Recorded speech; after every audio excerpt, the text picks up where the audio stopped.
Olá, a indústria está on e eu, Sandra Percem, também estou on conversando com vocês sobre todas as maravilhas do mundo da indústria. A indústria que está em todos os lugares, principalmente no agronegócio. A indústria também está presente no agro e hoje nós vamos falar especificamente dessa situação, essa situação que não foi tão boa para o mundo da indústria, do mundo da agropecuária entre 2023 e 2024 e que provocou um grande número de recuperação judicial no meio agrícola. Hoje nós vamos discutir tanto esses índices, né, de alto índice de recuperação judicial, quanto alternativas e soluções para esses casos de recuperação judicial. Para isso, estou recebendo convidados muito especiais. Murilo de Souza, administrador judicial no Tribunal de Justiça do Estado de Goiás e membro do Conselho Fiscal Tributário de Goiânia. Murilo, tudo bem?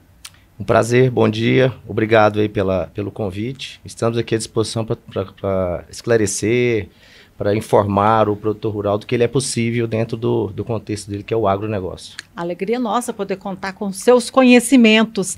Vander Neto, membro do Conselho Temático da Agroindústria da FIEG e coordenador do Comitê de Política Agrícola da Sociedade Rural Brasileira. Vander, prazer recebê-lo. Prazer todo meu, muito obrigado pelo convite, é uma honra estar aqui conversando com os amigos e de alguma forma poder somar com o produtor rural, com o empresário, está aí de alguma forma conectado às cadeias agroindustriais. Com certeza. E nosso parceiro também, Léo Lobo, CEO da Leon Capital. Tudo bom, Léo? Melhor agora, falando com ilustre dama e nobres cavalheiros aqui, Vander, Murilo, que já são amigos de longa data, né? E a gente está aqui para somar, né, forças, trazendo novidades e algumas inovações para os produtores rurais e tudo mais, né? Então, a gente vem aqui fazendo esse trabalho de divulgação do mercado de capitais e a falar para o produtor que, assim, existe solução fora do governo e fora dos bancos, né? Então, o mercado de capitais, que é dinheiro de investidores, está aqui para somar essas linhas que já são existentes, né? Inclusive como alternativas de crédito e alternativas de financiamento para o agronegócio como um todo. Que bacana, né? Vamos falar de uma situação difícil, mas principalmente falar de soluções, que é esse o nosso objetivo, ajudar você que está passando por essa situação, conhece alguém que está passando por essa situação e de alguma forma, mesmo que não esteja passando e nem conheça alguém, é impactado pela situação. Daqui a pouquinho, depois da vinheta, a gente volta a discutir o assunto.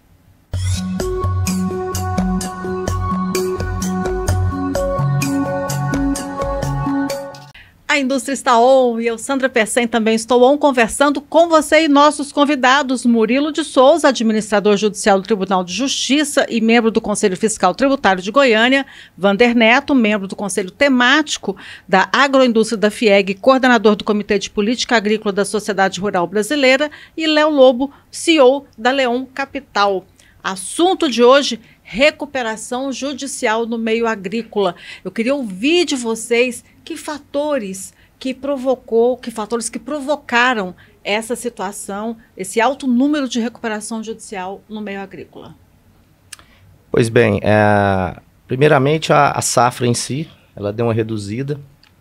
Ocorreu algumas questões governamentais, de incentivos fiscais, de desincentivos fiscais, onde o produtor rural teve uma queda no preço, né, o preço da soja, das commodities, soja, milho, foram reduzidas.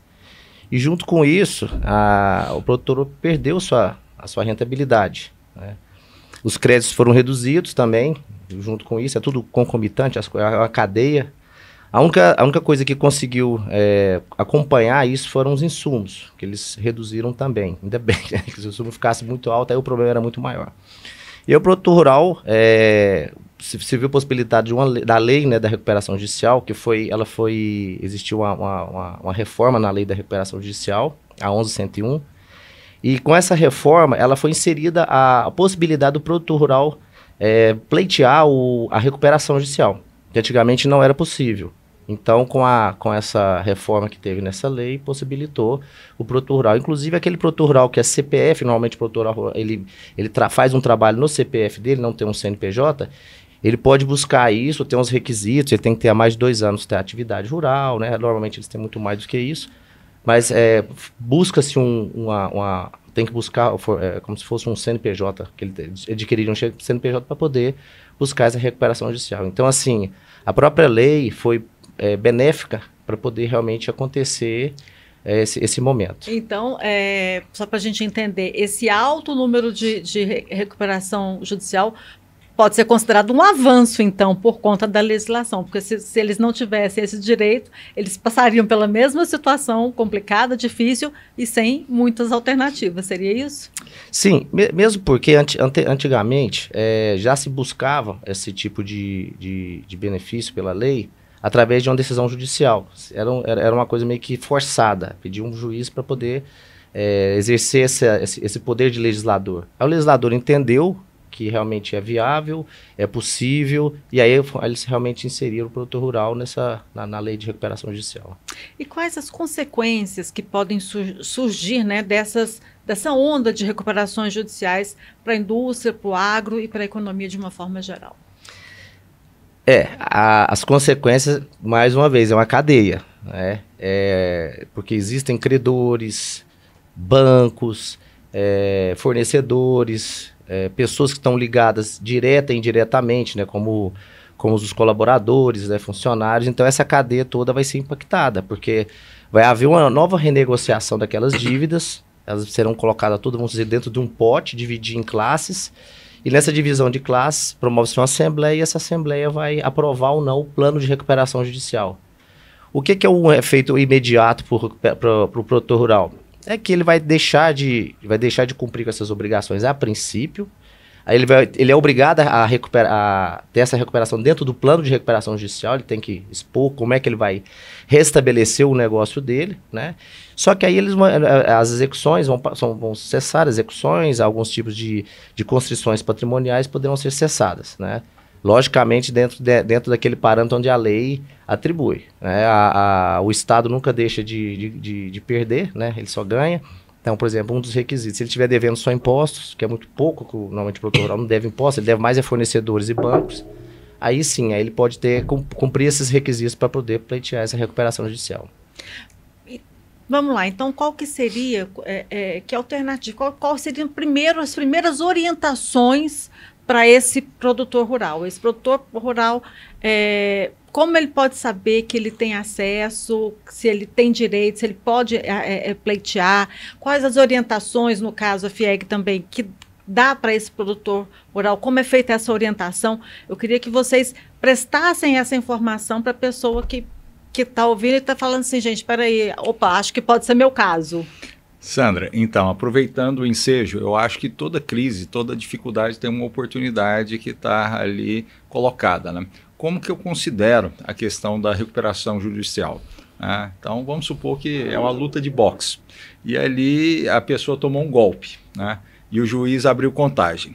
Nessa hora, o que você tem que fazer, que é mais difícil, é absorver o golpe. Você tem que respirar tal, e saber que você está protegido até a contagem de 10. Não adianta você pegar, levantar e querer sair para a briga, descontar e tudo mais. Você tem que saber que foi atingido, respirar, pensar com calma e deixar que o sistema te coloque numa posição de voltar à luta, vamos dizer assim, né? Mas é só um exemplo para falar que, assim, recuperação judicial é um meio, não é um fim. Então, você tem que ter uma estratégia para entrar e para sair da recuperação judicial, e nisso aí a gente vê várias alternativas, né? Então, falando um pouquinho do mercado de capitais, a gente entende que existem várias opções de financiamento, né, para banco e para governo. Só que uma vez que a pessoa entra em recuperação, isso aí acaba secando a fonte, né? Nessa hora entra o mercado de capitais, que seria dinheiro dos investidores, né? Então, recentemente eu tenho feito várias consultas a produtores, e assim, os bancos, eles me passaram a passar clientes para a gente. Uhum. Então, eu vejo que, assim, às vezes o banco, ele carrega muito nas garantias e nem sempre o produtor tem condição de pagar aquilo. E é um cliente bom, né? Então, a gente tem feito essa dobradinha aqui com bancos e cooperativas de crédito no intuito de viabilizar recursos para que o produtor consiga alongar as dívidas, quitar dívidas de curto prazo e pegar um dinheiro bom de investimento de mais longo prazo, né? E outra coisa que eu vejo que acontece demais, o doutor Murilo estava falando, que muitos produtores, eles trabalham no CPF, né? E dentro do CPF, a condição é meio limitada para acesso a crédito e tudo mais. E uma prática que eu tenho visto muito comum aqui no Centro-Oeste, em Goiás e no Centro-Norte como um todo, é que os produtores, quando tem um ano bom, igual a gente viu recentemente que a safra de soja, a saca chegou a R$180, então o pessoal estava muito capitalizado. E se deixa esse dinheiro virar na conta, você tem que pagar imposto. Então chega final do ano, eles compram fazendas, compram máquinas, mas não deixam nada em conta e não fazem uma provisão de caixa pensando os dias das vacas magras, né? Então isso impacta também a produção. Se a pessoa entendesse como uma empresa, como uma perpetuidade da geração de caixa, ela teria por bem a questão de colocar uma reserva, né, estratégica, uma provisão dentro da sua tesouraria para que isso fosse salutar no momento que o crédito encarecesse ou se tornasse mais escasso, né? Então a gente vê que assim, o produtor ele não pode viver de ano a ano, ele tem que ter um planejamento ali de pelo menos 5 anos para poder entender essas situações, né? Léo, eu faço um corte ao seu raciocínio, porque é o seguinte, você é goiano, nós somos goianos. Sim, do pé rachado. Do pé rachado. E o goiano tem um problema muito sério, que chama-se quebra de paradigma. É difícil aquela pessoa que teve o controle de todo o negócio dele na mão a vida inteira, veio do pai, veio do avô, e ter que mudar. Essa mudança é uma virada de chave hoje, e eu acredito, Léo, que você é uma das pessoas que está trazendo isso para Goiás, para realmente mudar essa chave. Mostrando para o produtor rural que não é só o Banco do Brasil que faz a soja crescer, né? Você plantar e poder pagar os custos. Tem outros meios, né? A gente fala Banco do Brasil porque é um meio mais barato hoje. Tem as pessoas conhecem mais, né? Conhecem mais. Acessível. Tem outras instituições. Mas assim, quando o produtor entender que ele começar a quebrar de paradigma, e hoje assim, a gente conhece alguns produtores rurais que há alguns anos atrás fez o dever de casa, né? Ele protegeu o patrimônio, fez a sucessão em vida, né? Não existe isso, mas ele fez um trabalho já da sucessão em vida, trazendo os filhos para dentro do negócio, profissionalizando o seu negócio. Aí, dentro desse contexto, eles entenderam que tem que sobrar o dinheiro. Eles se profissionalizaram, então quebraram o paradigma.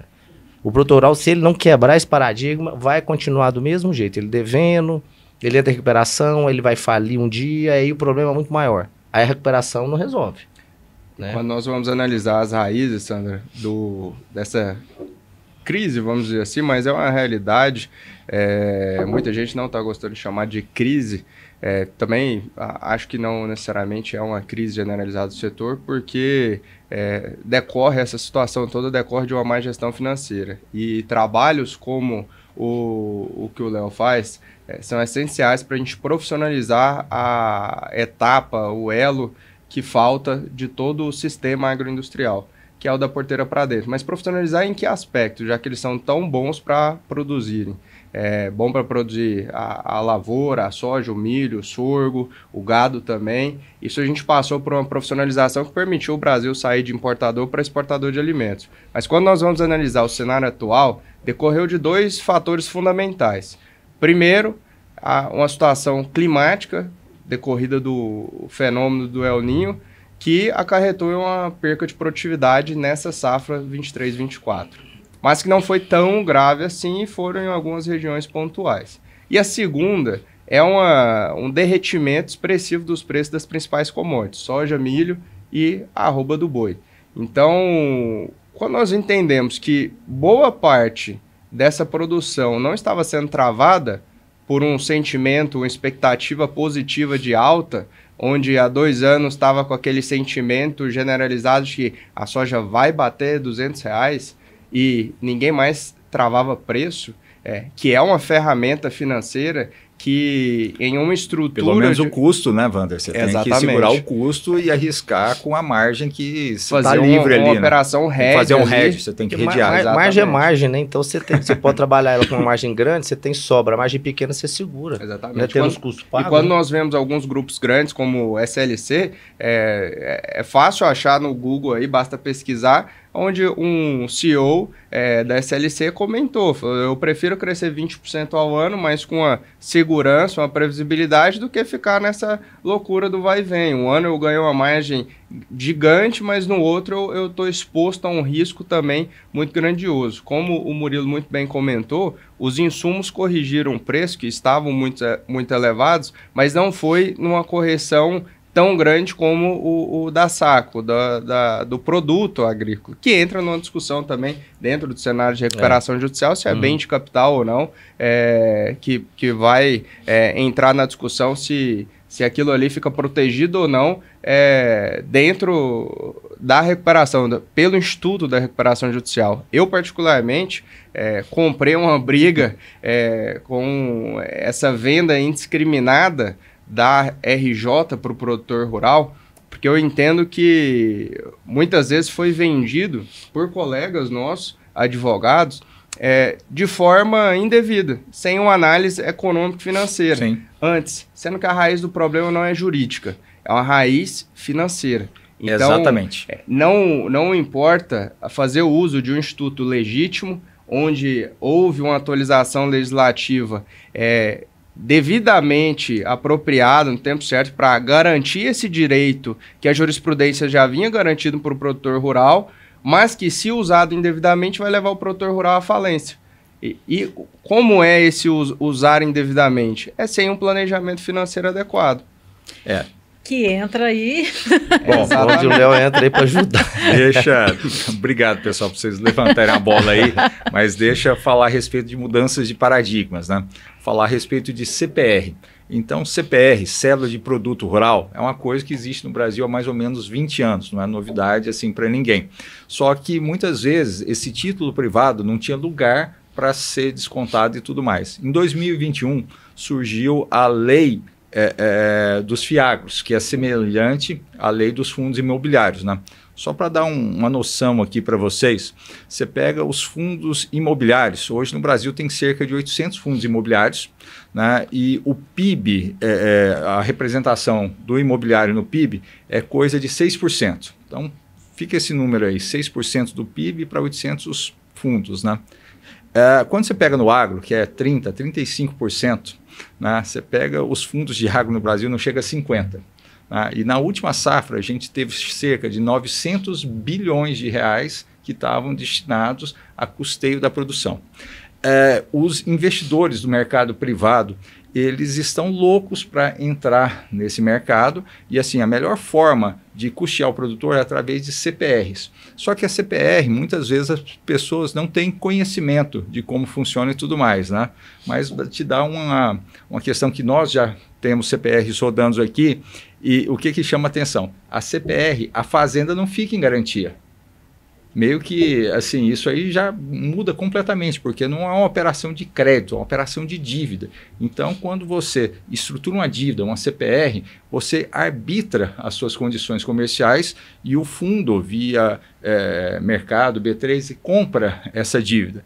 Então, a gente está fazendo uma dobradinha muito salutar com os bancos, porque os bancos, eles sobrecarregaram os produtores com garantias e agora eles estão pegando dinheiro com a gente para conseguir alongar essa dívida e voltar a ter crédito, né? Então, são algumas mudanças ali que o pessoal às vezes não entende e não sabe, é desconhecimento mesmo, é aquela questão assim, o meu avô fazia desse jeito, meu pai fazia desse jeito, e por que eu vou fazer diferente? É porque não tinha. Porque eu vou fazer diferente e às vezes porque não conhece uma forma diferente. Nesse caso, o Wander e a FIEG têm feito um papel muito bacana, né? Ano passado nós recebemos em alguns eventos aqui foram 8 fundos de investimento, que até então 7 deles nunca tinham estado aqui, né? E se colocando prontamente para poder financiar essa questão do agronegócio e tudo mais, né? E eu vejo que assim, ainda não teve o respaldo necessário aqui. Por quê? Porque os produtores não estão prontos, eles não estão aptos a fazer. Como o Wander falou aqui, o pessoal é muito bom para cuidar da lavoura, de tudo mais, mas esquece um pouco a parte contábil, a parte do escritório. Né? Então, isso aí a gente vê um trabalho... A gestão, a administração. Porque essa é a mudança de paradigma agora, né? Que o setor necessariamente precisa passar. Léo, é tanta verdade que você está falando aí, que eu acho que tinha que ser, né? Eu tô finalizando um curso de pós-graduação de Direito Tributário no agronegócio e contabilidade. Então, tem assim, na turma nossa lá, são acho que 70 alunos. Mais da metade, uns 60% é contador. Qual que é a maior dificuldade do contador? A maioria dos produtores rurais não tem nem um livro caixa, que é a coisa mais básica que existe. O cara não tem livro caixa, o produtor rural não tem livro caixa. Como que você vai franquear uma recuperação judicial vendida por um colega, vamos falar assim, né? Que você comprou essa briga, sendo que você fala assim, cadê? Onde você prova que você está com um problema financeiro? Onde só sua dívida está no banco, você pega seu saldo negativo, eu estou devendo? Não adianta. Porque precisa, a própria lei exige. Se não tiver lançado, enfim, nos relatórios fiscais, não vai ser possível. E algo que é importante a gente pontuar. Muitas vezes um pedido de recuperação judicial não preparado, devidamente instruído, e que é o que eu vi, a ausência do debate, dos créditos excluídos à RJ do produtor rural. A exemplo, aqueles créditos tomados, sim, onde teve uma alta aí nesse período pandemia, houve uma inflação nos preços de terras, muita gente tomando crédito para comprar fazenda. Isso não entra para recuperação judicial. Não. E muitas vezes o banco que financiou, ou até mesmo o fundo que financiou essa aquisição de imóvel rural, ele deixava ali a garantia de alienação fiduciária, que também não entra na recuperação judicial. É uma exigência legal dessa reforma que teve em 2020, da Lei de Recuperação Judicial e Falências, em que a dívida deve ser exclusivamente da atividade rural. A aquisição de imóvel não é atividade rural. Agora, que tipo de orientações, então, que a gente pode passar para o produtor rural para que, ou se já está passando por essa situação, o que fazer, e o que ainda não está passando para também não passar? Deixa falar a respeito de uma figura que é bem conhecida de todo produtor rural, assim, meu bisavô, meu avô, meu pai, sempre a gente trabalhando com isso, eu que derivei um pouco, né, resolvi inovar. Mas o que eu vejo? Tem sempre aquela figura do gerente de banco amigo. Né? Então, o gerente de banco, ele faz um projeto uma vez... Até dever. Até ele fica devendo. Não, mas a gente sabe como é que funciona essa parte de relacionamento no agro e a correlação que tem do agro com o banco. Então, o gerente amigo, ele conhece a todo o histórico e tal, e ali o projeto passa a ser uma formalidade. Então, ele pega um projeto, repete do ano passado, coloca lá e a pessoa tem o dinheiro sem nem pisar lá. Só que é um relacionamento que se constrói por anos, por décadas. E ali, quando eu vejo que tem um investidor querendo vir e fazer, como que assim a pessoa chegou nesse nível? Foram, às vezes, 10 anos, 20 anos para chegar. Aí chega uma pessoa de fora querendo colocar dinheiro e você não tem papel, não tem registro, não tem nada. Então, é muito complicado. Ainda assim, devido à tecnologia, a gente consegue fazer, porque hoje a biomassa é medida por satélite e tudo mais. Então, os produtores, eles têm essa prerrogativa, os investidores também. Mas casar no meio do negócio está sendo muito complicado, gente. Transparência de números. Então, a transparência de números, né? Que, o investidor, ele tem acesso ao satélite, ele vê a produção, mas quando vê o relatório lá, uma coisa não bate com a outra. E assim, o banco, muitas vezes, ele dá garantias pelo histórico que eles têm, mas eles fazem meio que alguns ajustes contábeis, que quando você pega um investidor de fora que está entrando no jogo agora, e veja, o jogo para esses investidores de mercado de capitais é de 2021, não tem muito histórico ali para fazer. E nesse ponto que a gente precisa alertar as pessoas, fazer esse meio de campo para que as pessoas entendam que, assim, se você tiver o papel bom, assim como você tem a sua soja, olha, é quase ilimitado a quantidade de recursos que pode entrar para você. E são recursos de longo prazo, né? A gente está falando muito de custeio, que assim, a CPR é para custeio, então você tem de 1 ano até 18 meses, mas a gente consegue linhas de crédito muito mais alongadas, de 15 anos, 20 anos, que são dinheiro do exterior, inclusive de grandes players que são compradores de commodities no Brasil. Então eles querem comprar, sabem que o melhor jeito é financiar o produtor rural, mas eles não conseguem porque não tem essa contrapartida, essa formalização do lado dos produtores, né? E o produtor acaba, assim, erroneamente achando que, olha, vou entrar em recuperação judicial. Você não pode banalizar isso, senão fica a primeira coisa que eu dei aquele exemplo do boxe ali, né? Fica parecendo aquela história do Didi Mocó, quando ele ia fazer aquela luta de boxe, o cara ia bater nele, ele caía no chão e fingia, né? Aí o cara virava as costas, levantava e ela batia nele. Então, recuperação judicial não é isso, é uma coisa séria. Você tem que ir com a estratégia, que pode acontecer, mas você tem que ir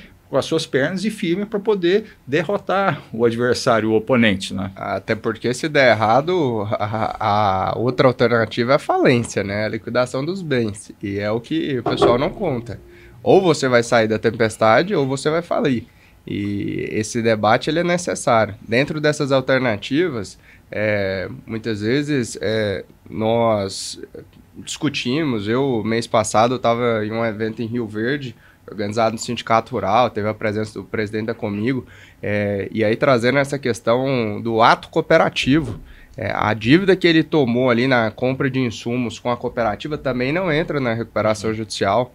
São vários debates. E o que nós estamos vendo hoje, o Dr. Murilo vai saber complementar isso muito melhor que eu, é que boa parte dos pedidos estão colocando toda a dívida. Coloca a CPR física, coloca ali a alienação fiduciária, aquele financiamento que tomou para comprar o imóvel, coloca toda a dívida da cooperativa, questão fiscal, entra tudo no pedido. Aí assim, pedir a recuperação judicial, mas agora eu vou confiar em uma tese aqui do judiciário, uma tese jurídica, estou colocando todo o meu patrimônio, minha aposta deu um all-in aqui, como no poker, apostei todas as fichas numa tese do judiciário, sendo que a gente vive essa insegurança jurídica no Brasil hoje. É preciso trazer, e reforçando ainda a visão do Léo, para quem já pediu, para quem já entrou nesse barco, ou para quem ainda está pensando e está muito estressado, o banco não está querendo liberar crédito, tem fundos que investem, são especializados em investir em operações estressadas. Sim. São os fundos de special situations. Esses fundos têm apetite ao risco. Maior apetite é uma taxa alta, sim. Mas quando nós vemos o Banco do Brasil, há 1 ano, 2 anos atrás, além do gerente amigo fazer uma venda casada que aumentava a taxa de juros efetiva, produtor rural comprando maquinário de 3,5 milhões, 4 milhões, extremamente inflacionado, com a taxa de juros de 18% ao ano. Nossa. Impagável. Você quer ver outra coisa que o gerente amigo, às vezes, assim, ele querendo, no afã de ajudar, ele atrapalha? É porque é o seguinte, muitas vezes o produtor rural está acostumado a fazer sempre a mesma coisa e eu acho que é muito bacana isso, essa disciplina da pessoa ir lá, acordar cedo, plantar, é um trabalho muito, muito difícil.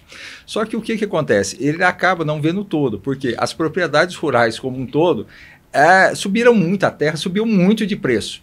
E, às vezes, o produtor rural que está sempre fazendo a mesma coisa, ele não vê isso, mas o gerente do banco vê. Então, o produtor que estava acostumado a tomar crédito lá de, sei lá, 2 milhões de reais para fazer a safra, de repente, o gerente amigo fala o seguinte, olha, arrumei uma linha para você, agora você tem 10. Mas o cara sabia trabalhar com 2. Aí, quando eu falo assim, tô rico agora, né? Porque o pessoal sempre vê o dinheiro meio picado ali, de repente... Tem 2 aqui, eu posso pegar mais 8, sem trabalhar, o que eu vou fazer? Vou comprar terra, vou fazer outras coisas, e ali a questão do planejamento deixa a desejar, né? Então, em vez dele crescer de forma organizada, colocar um departamento fiscal, colocar uma parte técnica mais consolidada, ele compra mais fazenda e continua fazendo do mesmo jeito, numa escala maior. Né? Então ali às vezes o negócio trava, né? Então o gerente amigo, eu sei que tem essa questão de avisar, mas assim, a pessoa que estava acostumada a trabalhar com 2, passar a trabalhar com 10, com 8, a pessoa às vezes não está nesse preparo e às vezes não busca os recursos necessários para poder se profissionalizar e aumentar a margem, né? Então isso aí é um perigo, coisas que eu vejo de geração para geração, né? E Tem a questão da sucessão também, que muitas vezes tem os pródigos ali, que não é que todo mundo que está apto a tocar a vida rural, e assim, muito desse capital se perde, bom... É o bom para andar de Hilux no final de semana, mas não tão bom para tocar a colhedeira. Essa história da Hilux da colhedeira, isso aí é um clássico que a gente vê aqui, né? Gente, então estamos chegando ao final do nosso programa, maior do que o esperado, mas enfim, eu quero agradecer a presença de vocês aqui, Murilo de Souza, administrador judicial no Tribunal de Justiça do Estado de Goiás e membro do Conselho Fiscal Tributário de Goiânia. Pudesse deixar um conselho para o nosso espectador, que conselho seria esse? Bom, primeiramente eu queria agradecer o convite, mais uma vez, é uma honra, né, estar ao lado do Léo, o doutor, nosso colega aqui, doutor Vander, né? Vander, você, Sandra. O produtor rural tem que profissionalizar, tá? Esse é o recado, profissionalismo. Por que do profissionalismo? Ele tem que deixar de entender que o negócio não é, ele não toca sozinho o negócio. Tem que trazer um contador bom para o negócio. Ele tem um filho bom que é ativo e sabe fazer a administração. Traga o filho para fazer essa administração. Profissionaliza o filho. Ele não está dando estudo. Dá um estudo bacana para o filho. Manda para fora. Então, assim, ele se aportar de pessoas boas, né? Contrata um advogado para fazer gestão para ele de contratos, para analisar os contratos de arrendo, se ele tiver arrendo, se ele não tiver. Contrato com os fornecedores. Toda essa estrutura acaba não sendo mais custo. Eu estou falando até defendendo o meu lado aqui do advogado, mas é uma verdade. Todo produtor rural que começa a entender que o advogado faz parte do seu processo, ele começa a ter um crescimento. Porque ele deixa de perder num contrato mal feito, numa negociação mal feita, numa compra da colhedeira mal feita. Advogado, contador e médico é investimento, rapaz. É investimento. Isso aí você não pode... Então esse é o recado que eu deixo para o produtor. O produtor tem que entender que isso é investimento, não custo. Sim. Custo é outra coisa. Custo é outra coisa. Doutor... Mas agradeço mesmo a todos aí, creio que ter colaborado, né? Eu acredito que nós é que agradecemos e o espaço está sempre aberto. Muito obrigado. As opiniões são sempre muito bem-vindas. Vander Neto, membro do Conselho Temático da Agroindústria, da FIEG, coordenador do Comitê de Política Agrícola da Sociedade Rural Brasileira, muito obrigada pela presença. Palavras finais. Muito obrigado também, Sandra, pela oportunidade, pelo convite, Léo, doutor Murilo. Uma frase que eu gosto sempre de falar, e aqui na Casa da Indústria, com todo o respeito, que as fazendas não são apenas empresas a céu aberto, são indústrias a céu aberto. Sim. E sabendo que, embora não beneficiar da produção dentro da porteira, muitas vezes, mas que se trata de economia de escala e margens apertadas. E necessariamente a indústria precisa ter sim uma contabilidade presente, o jurídico presente, porque é muito complexo. E tem a última reflexão, é que antigamente tudo que não prestava ia para a fazenda, né? Então, geladeira que estragou, sofá que quebrou, o filho que não estudou. Hoje inverteu tudo. Tudo de melhor tem que ir para a fazenda porque é investimento. E para quem está lá tem que ser o que estudou, se profissionalizou, que vai atrás de capacitação técnica. O produtor tem que entender de câmbio, de clima, de biotecnologia, de operação, mercado de capitais, jurídico. Então, assim, é uma complexidade muito grande. E o novo paradigma do agro é essa profissionalização. Muito obrigado por estar aqui compartilhando um pouquinho de conhecimento nosso. Portas e porteiras sempre abertas para vocês. Léo Lobo, CEO da Leão Capital, muito obrigada pela presença e palavras finais e conselho para o nosso espectador. Obrigado Sandra, obrigado Murilo, obrigado Vander. Muito bom estar aqui. Eu acho que a FIEG tem feito um trabalho muito bacana em aproximar o mercado de capitais do agronegócio e tudo mais. Mas como reflexão, eu queria deixar só uma provocação, na verdade. Dinheiro está batendo na porta, você tem que deixar ele entrar. E para isso, você tem que abrir, não a porta, a sua mente. Entender o que acontece em novas condições, com novos players e mudar um pouco os paradigmas. Olha, cliente bom tem documento bom. E assim, como você faz a sua lavoura, você tinha que ver o seu escritório, que eu tenho certeza que você vai ter muito ganho. Não só financeiro, intelectual, um ganho de escala fantástico não só para você, mas para o Brasil, para as próximas gerações e tudo mais. Obrigado a todos. Inovação sempre, né? Inovação, Sempre. está aberto às oportunidades, às chances que às vezes batem na porta, como o senhor mesmo disse. O que acontece? Eu sempre tive uma questão na minha vida, que é trocar tudo que eu sei por aquilo que eu não sei. Toda vez que eu fiz isso, eu ganhei mais. Por quê? O que você sabe, por maior que seja, é uma parte. O todo é muito maior. E quando você troca o que você sabe por aquilo que você não sabe, você acaba sabendo mais sobre si mesmo e dessas condições, né? Então, um pouco da gente deixar de ser egoísta, achar que a gente sabe muito e não quer compartilhar. Então, eu estou aqui aberto, compartilhando um pouco da minha vida, um pouco dos meus negócios, para que a gente possa crescer como um todo, né? Como sabem, a gente trouxe esses investidores aqui, 8, né? E isso é bem sincero, tem uma fila ali querendo vir, mas a gente precisa educar os nossos produtores assim, para estar aptos a receber esse capital que, repito, bater na porta, tem que deixar ele entrar, gente. E assim como nós estamos batendo na sua porta aí também, entrando na sua casa, entrando através do seu celular, mas trazendo sempre informações relevantes para você. Esse é o Indústria Tá On e a gente volta numa próxima oportunidade, sempre com muitas novidades para você. Fique ligado.